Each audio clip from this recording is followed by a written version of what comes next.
زه ډېرې خبرې په دې ویډیو کې نشم کولی د مخابراتي شرکتونو په اړه باندې او زما شخصي کوم تجربه دوی سره چې وه ځکه موږ سره 650 د قمر کوډ کنیکټ کړی دی او زه نه غواړم چې زما د دې خبرو نه متاسفانه کوم قمر ته زیان ورسیږي او یا دوی سره زموږ کوم چې قراردادونه دي هغوی ته تاوان ورسیږي هغه عامل منفع کارونه دي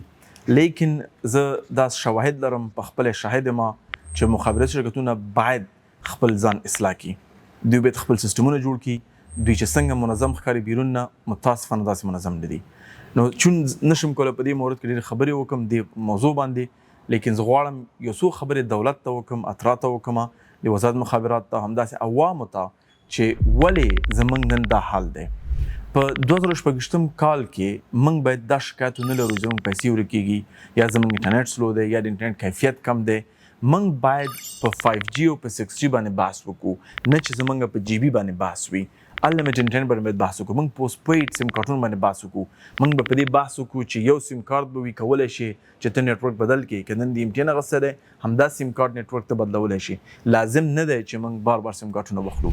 لیکن دې ویډیو کې زه غواړم فقط یو خبره وکړم چې خلک توجه ته ورکړي هغه دا دی چې تاسو دا فکر کړی دی چې ولې هر یو شبکه خپل یو پایه لري په یو منطقه کې دلته اتصالات دی همدلته اټوما ده او په دې بغل ته ورته افغان بیسیم دی ولې دوی یو پایې نه ګټه نشي اخیستلی په ټوله دنیا کې تاسو ماته دا مثال نشي راکولی حتی زموږ همسایه ملکونو کې چې هغوی مختلف پایې استفاده کوي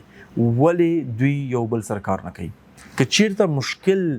د یو بل سره رقابت دی نو اترا ولې دا فشار نه راوړي تر څو پر موږ باندې مصرفات کم شي د انټرنیټ افغانستان ته چې کوم انټرنیټ راځي سټلایټ او د آپټیک کیبل نه دی چې کوم د پاکستان نه تیر شوی دی همداسې نور نړۍ په سمندرونو کې چې افغانستان سره کنیکټ دی لیکن د انټرنیټ چې کوم دا غټ مصرف دی یا د موبایل چې کوم دا غټ مصرف دی عمده دلیل د مخابراتي شرکتونو نه دا دی ځکه زموږ د پایو مصرف ډیر دی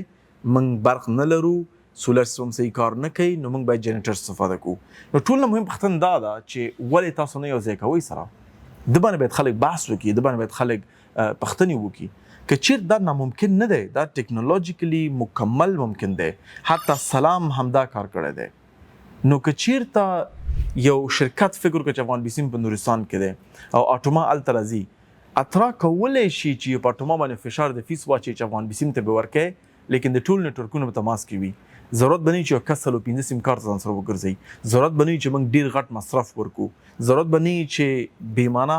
تیل مصرف شي او د تیلو مصرف برلاړ شي یعنې دلته ډېر زیات خبرې دي او فقط غواړم دا پوښتنه عوامو ته واچوم عوام مشران نه وکړي او اترا ته واچوم او وزیر د مخابرات ته تر څو وزیر صاحب باندې همچنان فکر وکړي بل پوښتنه به زما دا وي چې د ټیلیکام بخش کې چې دا کوم سیستمونه چې په داخل د ټیلیکام کې جوړ دي د هر یو چې دی بیروني کمپنۍ سره وصل دي او د بیروني کمپنۍ په تور باندې مخکې ځي نو که چیرته موږ کوشش وکړو په داخل کې دا ټول سیستمونه جوړ کړو نو زموږ مصرفات به هم ډېر زیات کم شي د دې ویډیو کې زما فقط عموما درې مقصد دي یو دا چې ټیلیکام پایې باید سره یو ځای شي چې مصرفات کم شي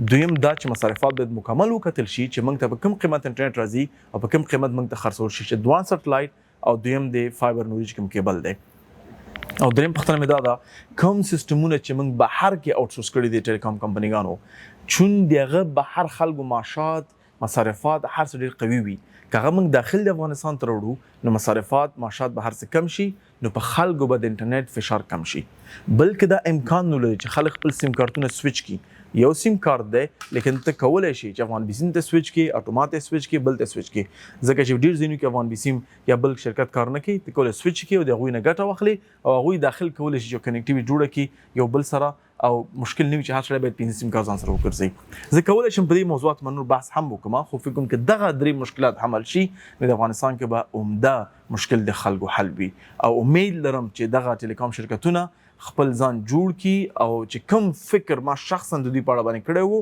د هغه فکر دوی 50 برخه هم نه وو متاسفانه چې ډېر کار ورته پکار دی په داخل کې بیرون کې او همچنان په ساحو کې څو په دوی مقام ته ورسیږي جزاک الله خیر تاسو سپورټ نو پر قمر سره هم دا زموږ کوم نور پروژې چې دي بیا هم د اصلاحي پیغام دی چې ټول ته ورسیږي